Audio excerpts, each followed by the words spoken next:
तो दोस्तों, आज हम एक नई वीडियो के साथ फिर हाजिर हुए हैं।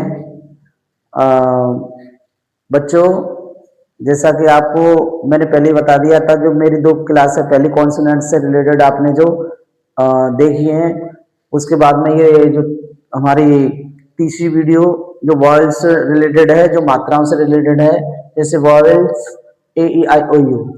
आज हम एक ही मात्रा से जितने भी उच्चारण होते हैं, एक ही मात्रा के जितने भी प्रोनाउंसिएशन होते हैं, इस एक ही मात्रा से जितनी मात्राएं बनती हैं, उनको आज हम अच्छी तरह से पढ़ेंगे।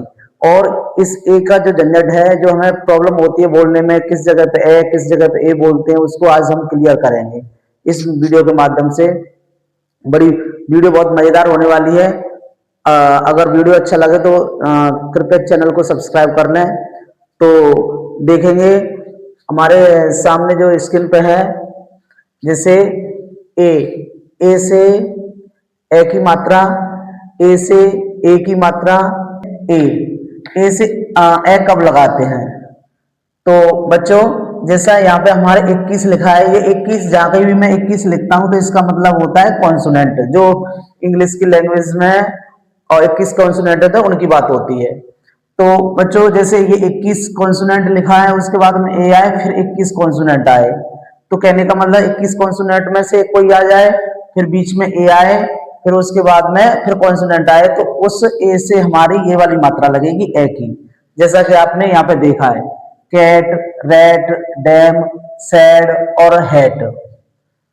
तो ये बड़ी आसानी से पढ़ सकते हो आप, कोई दिक्कत नहीं होगी। बस इस फॉर्मूले को आपको ध्यान में रखना है, इस फॉर्मूले को ध्यान में रखना है कि 21 कॉन्सोनेंट में से आए, फिर बीच में ए आता है, और फिर 21 कॉन्सोनेंट में से आए तो उस ए से हमने ए की मात्रा लगानी है। दूसरा पॉइंट देखेंगे, दूसरा पॉइंट, ए से ए कब लगाया जाता है। तो बच्चों, मैं आपको बताना चाहूंगा कि ये जो नोट लिखा है ना, नीचे नोट लिखा है कि डबल कॉन्सोनेंट को सिंगल की तरह बोलते हैं। अगर किसी स्पेलिंग में डबल अक्षर आता है, जैसे डबल पी, डबल बी, जो भी डबल आता है, तो उसको सिंगल की तरह बोलते हैं। और शब्द के अंत में आने वाली ई, किसी भी शब्द के पीछे ई आने वाली ई, जैसे इसमें ई आया है, ई आया है, इसमें ई आया है, देख रहे होंगे आप। ई आने वाली ई से कोई मात्रा नहीं लगाते हैं, अर्थात जो किसी शब्द के पीछे जो ई आता है उससे कोई हमें और ई नहीं लगाना, मतलब कोई मात्रा नहीं बोलनी है। तो अब बातें आती है कि ई ना आने से, लेकिन इसका बहुत बड़ा रीजन है। ई की साउंड तो नहीं निकलता, ई की कोई मात्रा नहीं लगती है, लेकिन इसमें बहुत बड़ा ये ई है ना, अपने से आने वाले पहला जो वॉवेल्स है उसका साउंड चेंज कर देती है। जैसे इसमें दूसरे नियम में आपने देखा कि 21 कॉन्सोनेंट हो, उसके बाद में ए हो, और ए के बाद में फिर 21 कॉन्सोनेंट, जो ऊपर वाला फॉर्मूला है वही, और उसके बाद में लास्ट में ई आया हो, जैसे इन शब्दों में लिखा है। तो बच्चों, आपको कुछ नहीं, इस ई से तो कोई साउंड नहीं निकलेगा, लेकिन इस ई ने इस ए को इस ए में चेंज कर दी, ए की मात्रा में चेंज कर दिया, इस ए की मात्रा में चेंज कर दिया। तो अगर इसको जैसे पढ़ेंगे तो हम क्या पढ़ेंगे, बेक, बेक। और ये तो आप जानते हैं क्या है, डेट। अब देखो इसके इस ई ने इस ए को, इसके ए के साउंड को चेंज कर दिया, ए में कर दिया, इस वाली ए में कर दिया। तो मैं समझता हूं आपको ये वाला पॉइंट भी, हमारा जो दूसरा वाला पॉइंट है, वो भी अच्छी तरह से समझ में आ गया होगा। अब बच्चों, हम तीसरे वाले पॉइंट की तरफ चलते हैं कि ए से आ का जो डंडा है वो कब लगाया जाता है।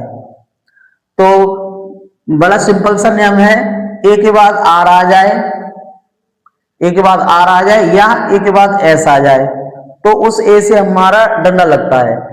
जैसे एफ एस टी फास्ट, ए के बाद एस आया, ए के बाद एस आया, ए के बाद एस आया, तो इसमें ए से डंडा लगेगा। और ए के बाद में यहाँ पे आर आया, ए के बाद में आर आया, तो इसमें भी क्या लगेगा, डंडा। जैसे इसको पढ़ेंगे fast, last, class, cast, car और फार। तो ये भी बड़ा इजी नियम है, बड़े आसानी से आप पढ़ सकते हो, ये तीसरे वाले को भी आप बड़े आराम से पढ़ सकते हो। बच्चों, अब हमारा चौथा जो नियम है, ए से ओ की मात्रा कब लगती है। तो आपको स्क्रीन पे दिख रहा है कि ए के बाद में डबल एल आया हो, या ए के बाद में एक एल आया हो और ए के बाद में के आया हो, या ये भी कह सकते ए के बाद में एल आया हो और के आए या ना है। के वैसे के आता है तो वो तो बोलना ही है, तो आप ए के बाद में एल देखना है, ए के बाद में एल, ए के बाद में एल, तो ए के बाद में एल दिख जाए तो उस मात्रा से हमने ओ की मात्रा लगानी है। जैसे हमारा all, call, small, walk, talk, बड़ा इजी है, आराम से बोल सकते हैं इसको, ठीक है। तो मैं समझता हूं ए से, और ये ओ की जो मात्रा है वो भी क्लियर हो गई होगी। अब हमारा ये तो सिंगल वर्ड, सिंगल ए आया है, अकेला वॉवेल है उससे। अब ये कुछ हमारे कंपाउंड जो दो अक्षरों से मिलकर जो मात्रा बनी है, ए दूसरे अक्षरों से मिलकर कौन सी आवाज निकालती है, जैसे हमारा एयू, एयू से हमारी ओ की मात्रा निकलती है, एयू से हमारी ओ की मात्रा जो बनती है उसको भी हम ओ की तरह ही बोलेंगे एयू। जैसे इसमें एयू दिया है, एयू दिया है, इसको बोलेंगे नॉटी, इसको बोलेंगे टॉट। तो ये भी बड़ा इजी है, आराम से पढ़ सकते हो। अच्छा, एक है हमारा ए डब्ल्यू, ए डब्ल्यू जो हमारा डब्ल्यू यहाँ पे सेमी वॉवेल है और ए वॉवेल है। तो मैंने बताया था कि सेमी वॉवेल वॉवेल के साथ में मिलकर और साउंड दूसरी चेंज कर देते हैं, तो इस डब्ल्यू ने इस ए का साउंड ओ कर दिया। तो बच्चों ए डब्ल्यू को हम ओ पढ़ते हैं का, अब जैसे इसमें पढ़ना है। और ये विशेषकर ये ए डब्ल्यू है ना, किसी भी शब्द के अधिकतर पीछे आएगा, पीछे अधिकतर आता है। जैसे इसमें देखा है A W, A W, A W, A W, तो इसमें हम इसको पढ़ेंगे जैसे ला, लट्टू से ल और ओ की मात्रा लो, रॉ। तो बड़ा इजी है, आराम से पढ़ सकते हो इसको। अब एक रह गया हमारा, ये हमारा क्लियर हो गया। एक रह गया ए वाई, ए वाई, वाई हमारा सेमी वॉवेल, ए हमारा वॉवेल। तो ये दोनों वॉवेल ए और वाई मिलके हमारी ए, जो ये वाली ए है, छोटी वाली ए जो होती है उसकी आवाज में निकालेंगे। जैसे इसको हमने बोल दिया क्या, बे, इसको बोल दिया डे, इसको बोल दिया से, मे। तो मैं आशा करता हूं कि ये जो ए से जितनी भी मात्राएं जो बन रही हैं वो आपको इजीली और आ गया होगा समझ में। तो बच्चों मैं कामना करता हूं कि ऐसे ही आप पढ़ते रहें, और जितने भी ए का जो प्रोनाउंसिएशन है, आज हमारा इन 5 वॉवेल्स में से हमारा ए कंप्लीट हो गया।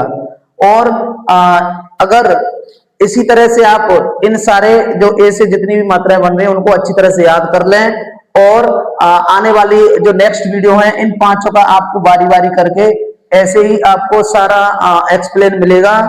तो बच्चों अगर वीडियो अच्छा लगा हो तो वीडियो को शेयर करें, अगर चैनल सब्सक्राइब नहीं किया है तो चैनल को सब्सक्राइब करें। तब तक के लिए धन्यवाद।